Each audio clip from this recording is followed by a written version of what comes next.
ರಾಜ್ಯದಲ್ಲಿ 12,570 ಅತಿಥಿ ಉಪನ್ಯಾಸಕ ಹುದ್ದೆ, ಪಿಎಚ್ಡಿ ಪಡೆದವರಿಗೆ ಆದ್ಯತೆ, ಹೆಚ್ಚಿನ ಗೌರವಧನ. ರಾಜ್ಯದ ಡಿಗ್ರಿ ಕಾಲೇಜುಗಳಿಗೆ ರಾಜ್ಯ ಸರ್ಕಾರವು ಅನೇಕ ವರ್ಷಗಳಿಂದ ಪರ್ಮನೆಂಟ್ ಲೆಕ್ಚರರ್ಗಳನ್ನ ನೇಮಕ ಮಾಡಿಕೊಂಡಿಲ್ಲ. ಹೀಗಾಗಿ ಡಿಗ್ರಿ ಕಾಲೇಜುಗಳ ವಿದ್ಯಾರ್ಥಿಗಳಿಗೆ ಪಾಠ ಬೋಧಿಸುವ ಲೆಕ್ಚರರ್ಗಳ ಕೊರತೆ ಇದೆ. ಈ ಕೊರತೆಯನ್ನ ತುಂಬಲು ರಾಜ್ಯ ಸರ್ಕಾರವು ಅನೇಕ ವರ್ಷಗಳಿಂದ ಅತಿಥಿ ಉಪನ್ಯಾಸಕರ ಮೊರೆ ಹೋಗಿದೆ. ಡಿಗ್ರಿ ಕಾಲೇಜುಗಳಿಗೆ ಅತಿಥಿ ಉಪನ್ಯಾಸಕರನ್ನ ನೇಮಿಸಿಕೊಳ್ತಾ ಇದೆ. ಅತಿಥಿ ಉಪನ್ಯಾಸಕರನ್ನ ನೇಮಿಸಿಕೊಳ್ಳುವಾಗ ನೆಟ್ ಸ್ಲೆಟ್ ಪಾಸ್ ಆದವರಿಗೆ ಆದ್ಯತೆ ನೀಡಲಾಗುತ್ತೆ. ಜೊತೆಗೆ ಸಂಶೋಧನೆ ನಡೆಸಿ ಪಿಎಚ್ಡಿ ಪಡೆದವರಿಗೂ ಆದ್ಯತೆ ನೀಡಲಾಗುತ್ತೆ. ಜೊತೆಗೆ ನೆಟ್ ಸ್ಲೆಟ್ ಹಾಗೂ ಪಿಎಚ್ಡಿ ಪಡೆದವರಿಗೆ ಹೆಚ್ಚಿನ ಗೌರವಧನವನ್ನ ಸಹ ನೀಡಲಾಗುತ್ತೆ. ಆದ್ರೆ ನಮ್ಮ ರಾಜ್ಯದಲ್ಲಿ ಸಾವಿರಾರು ಮಂದಿ ಸ್ನಾತಕೋತ್ತರ ಪದವಿ ಪಡೆದಿದ್ರು ನೆಟ್ ಪರೀಕ್ಷೆ ಪಾಸ್ ಆಗಿಲ್ಲ. ಜೊತೆಗೆ ಸ್ಲೆಟ್ ಪರೀಕ್ಷೆಯನ್ನ ಪಾಸ್ ಆಗಿಲ್ಲ. ಅಂತವರು ಪಿಎಚ್ಡಿ ಪಡೆದಿರುವುದಾಗಿ ಸರ್ಟಿಫಿಕೇಟ್ ಸಲ್ಲಿಸಿ ಅತಿಥಿ ಉಪನ್ಯಾಸಕ ಹುದ್ದೆಯನ್ನ ಗಿಟ್ಟಿಸಿಕೊಂಡಿದ್ದಾರೆ. ಆದ್ರೆ ಈ ಪಿಎಚ್ಡಿ ಸರ್ಟಿಫಿಕೇಟ್ಗಳೇ ನಕಲಿ ಅನ್ನೋದು ಈಗ ಕಾಲೇಜು ಶಿಕ್ಷಣ ಇಲಾಖೆ ನಡೆಸಿದ ತನಿಖೆ ವೇಳೆ ಪತ್ತೆಯಾಗಿದೆ. ಪರಿಶೀಲನೆ ಮಾಡಿ ಮುಂದಿನ ಕ್ರಮನ ತೆಗೆದುಕೊಳ್ಳೋದಕ್ಕೆ ನಾವು ಎಲ್ಲ ನಮ್ಮ ಪ್ರಿನ್ಸಿಪಾಲ್ಸ್ಗೆ ಅಥವಾ ಕಮಿಟಿ ಮೆಂಬರ್ಸ್ಗೆ ನಾವು ನಿರ್ದೇಶನವನ್ನು ನೀಡಿದ್ದೇವೆ. ಮತ್ತು ಈ ವರ್ಷದ ಒಂದು 26-27ನೇ ಸಾಲಿನ ಏನು ನಮ್ಮ ಸರ್ಕಾರದಿಂದ ಅನುಮೋದನೆ ಆಗಿದೆ, ಸುಮಾರು 12,570 ಅತಿಥಿ ಉಪನ್ಯಾಸಕರನ್ನು ನೇಮಕ ಮಾಡಿಕೊಳ್ಳಿಕ್ಕೆ ಅದರ ಪ್ರಕ್ರಿಯೆಯನ್ನು ನಾವು ಈಗಾಗಲೇ ನಾವು ಶುರು ಮಾಡಿದ್ದು. ನಾವು ಒಂದು ವಾರದಿಂದ 10 ದಿನಗಳ ಒಳಗೆ ನಾವು ಎಲ್ಲ ನೇಮಕಾತಿಯನ್ನು ನಾವು ಪೂರ್ಣಗೊಳಿಸಿ ನಾವು ಅವರಿಗೆ ನೇಮಕಾತಿ ಆದೇಶವನ್ನು ನೀಡ್ತೇವೆ.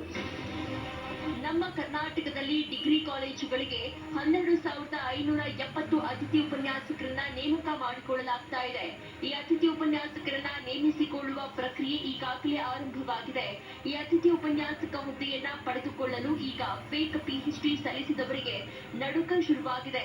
ಫೇಕ್ ಪಿಎಚ್ಡಿ ಸಲ್ಲಿಸಿದ್ರೆ ಸಿಕ್ಕಿ ಬೀಳುವ ಭಯ ಇದೆ. ಜೊತೆಗೆ ಪೊಲೀಸ್ ಕೇಸನ್ನ ಎದುರಿಸಬೇಕಾಗತ್ತೆ.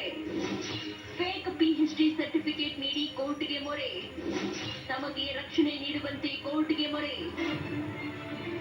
ಈಗ ಫೇಕ್ ಪಿಎಚ್ಡಿ ಸರ್ಟಿಫಿಕೇಟ್ ನೀಡಿದವರ ವಿರುದ್ಧ ಕಾನೂನು ಕ್ರಮ ಕೈಗೊಳ್ಳಬೇಕು ಎಂದು ಅರ್ಹ ಹಾಗೂ ಅಸಲಿ ಪಿಎಚ್ಡಿ ಪಡೆದವರು ಕಾಲೇಜು ಶಿಕ್ಷಣ ಇಲಾಖೆಯನ್ನ ಒತ್ತಾಯಿಸಿದ್ದಾರೆ.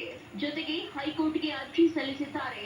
ಮತ್ತೊಂದೆಡೆ ಈ ಫೇಕ್ ಪಿಎಚ್ಡಿ ಸರ್ಟಿಫಿಕೇಟ್ ಸಲ್ಲಿಸಿ ಸರ್ಕಾರಿ ಕಾಲೇಜುಗಳಲ್ಲಿ ಅತಿಥಿ ಉಪನ್ಯಾಸಕ ಹುದ್ದೆ ಪಡೆಯಲು ಯತ್ನಿಸಿ ಸಿಕ್ಕಿಬಿದ್ದವರು ಕೂಡ ಹೈಕೋರ್ಟ್ಗೆ ಅರ್ಜಿ ಸಲ್ಲಿಸಿದ್ದಾರೆ. ತಮಗೆ ರಕ್ಷಣೆ ನೀಡಬೇಕು ಅಂತ ಹೈಕೋರ್ಟ್ಗೆ ಮನವಿ ಮಾಡಿಕೊಂಡಿದ್ದಾರೆ. ಈ ಬಗ್ಗೆ ಕಾಲೇಜು ಶಿಕ್ಷಣ ಇಲಾಖೆಗೂ ಮಾಹಿತಿ ನೀಡಿದ್ದಾರೆ.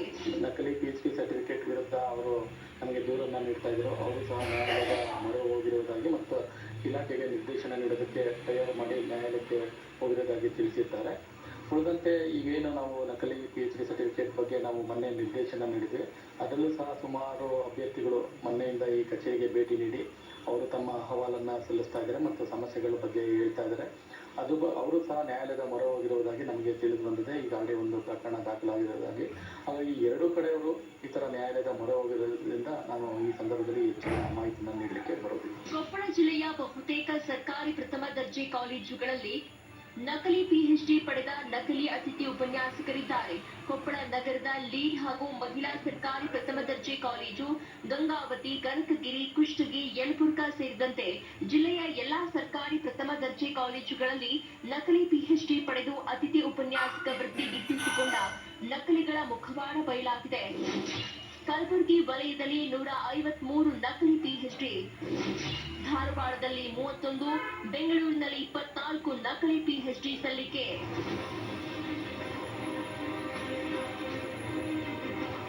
ಒಟ್ಟು 249 ಅತಿಥಿ ಉಪನ್ಯಾಸಕರು ನಕಲಿ ಪಿಎಚ್ಡಿ ಸಲ್ಲಿಸಿದ್ದಾರೆ. 2025-26ನೇ ಸಾಲಿನಲ್ಲಿ 249 ಮಂದಿ ನಕಲಿ ಅಥವಾ ಅಮಾನ್ಯ ಪಿಎಚ್ಡಿ ಪ್ರಮಾಣ ಪತ್ರಗಳನ್ನ ಸಲ್ಲಿಸಿ ಉದ್ಯೋಗ ಪಡೆದಿರುವುದು ದೃಢಪಟ್ಟಿದೆ. ಹೆಚ್ಚು ನಕಲಿ ಪ್ರಕರಣಗಳಿರುವ ವಲಯಗಳು ಅಂದ್ರೆ ಕಲಬುರಗಿ ವಲಯ. ವರದಿಯ ಪ್ರಕಾರ ಅತಿ ಹೆಚ್ಚು ನಕಲಿ ಪ್ರಮಾಣ ಪತ್ರಗಳು ಕಲಬುರಗಿ ವಲಯದಲ್ಲಿ ಪತ್ತೆಯಾಗಿವೆ. ಕಲಬುರಗಿ ವಲಯದಲ್ಲಿ 153 ನಕಲಿ ಪಿಎಚ್ಡಿ ಪತ್ತೆಯಾಗಿವೆ. ಉಳಿದಂತೆ ಧಾರವಾಡ ವಲಯದಲ್ಲಿ 31, ಬೆಂಗಳೂರು ವಲಯದಲ್ಲಿ 24, ಮೈಸೂರು ವಲಯದಲ್ಲಿ 22, ಶಿವಮೊಗ್ಗ ವಲಯದಲ್ಲಿ 17 ಹಾಗೂ ಮಂಗಳೂರು ವಲಯದಲ್ಲಿ 2 ನಕಲಿ ಪಿಎಚ್ಡಿ ಪತ್ತೆಯಾಗಿವೆ. ಯಾದಗಿರಿಯ ಶಹಾಪುರ ಸರ್ಕಾರಿ ಕಾಲೇಜಿನಲ್ಲಿ 20, ಬೀದರ್ ಪ್ರಥಮ ದರ್ಜೆ ಕಾಲೇಜಿನಲ್ಲಿ 19 ಮತ್ತು ಗುಲ್ಬರ್ಗಾ ಮಹಿಳಾ ಕಾಲೇಜಿನಲ್ಲಿ 13 ನಕಲಿ ಪಿಎಚ್ಡಿ ಪ್ರಕರಣಗಳು ಪತ್ತೆಯಾಗಿವೆ. ಕ್ರಿಮಿನಲ್ ಕೇಸ್ ದಾಖಲಿಸಲು ಆದೇಶ.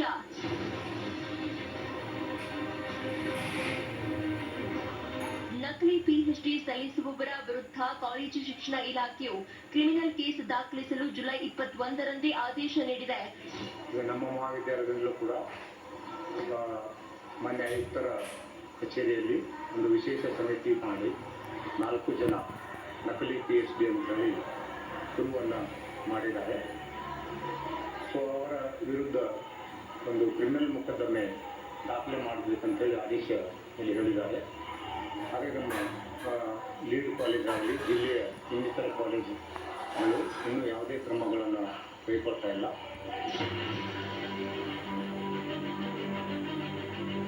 ಇವರೆಲ್ಲರನ್ನು ತಕ್ಷಣದಿಂದಲೇ ಜಾರಿಗೆ ಬರುವಂತೆ ಸೇವೆಯಿಂದ ಮುಕ್ತಗೊಳಿಸಲಾಗಿದೆ. ಶಾಶ್ವತ ಕಪ್ಪು ಪಟ್ಟಿಗೂ ಸೇರ್ಪಡೆ ಮಾಡಲಾಗಿದೆ. ಮುಂಬರುವ ವರ್ಷಗಳಲ್ಲಿ ಇಲಾಖೆಯ ಯಾವುದೇ ಸರ್ಕಾರಿ ಕಾಲೇಜುಗಳ ನೇಮಕಾತಿ ಪ್ರಕ್ರಿಯೆಯಲ್ಲಿ ಭಾಗವಹಿಸದಂತೆ ಇವರನ್ನ ಶಾಶ್ವತವಾಗಿ ಕಪ್ಪು ಪಟ್ಟಿಗೆ ಸೇರಿಸಲಾಗಿದೆ. ಕ್ರಮ ಕೈಗೊಂಡಿರುವ ಕುರಿತು 1 ವಾರದ ಒಳಗೆ ಇಲಾಖೆಯ ಮುಖ್ಯ ಕಚೇರಿಗೆ ವರದಿ ಸಲ್ಲಿಸುವಂತೆ ಎಲ್ಲಾ ಕಾಲೇಜುಗಳ ಪ್ರಾಂಶುಪಾಲರಿಗೆ ಕಟ್ಟುನಿಟ್ಟಿನ ಸೂಚನೆ ನೀಡಲಾಗಿದೆ.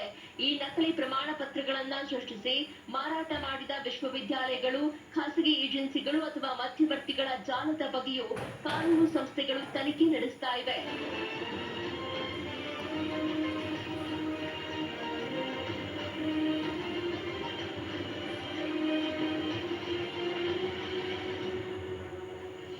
ನಕಲಿ ಪಿಎಚ್ಡಿಗಳು ಶಿಕ್ಷಣ ಕ್ಷೇತ್ರಕ್ಕೆ ಕಳಂಕ.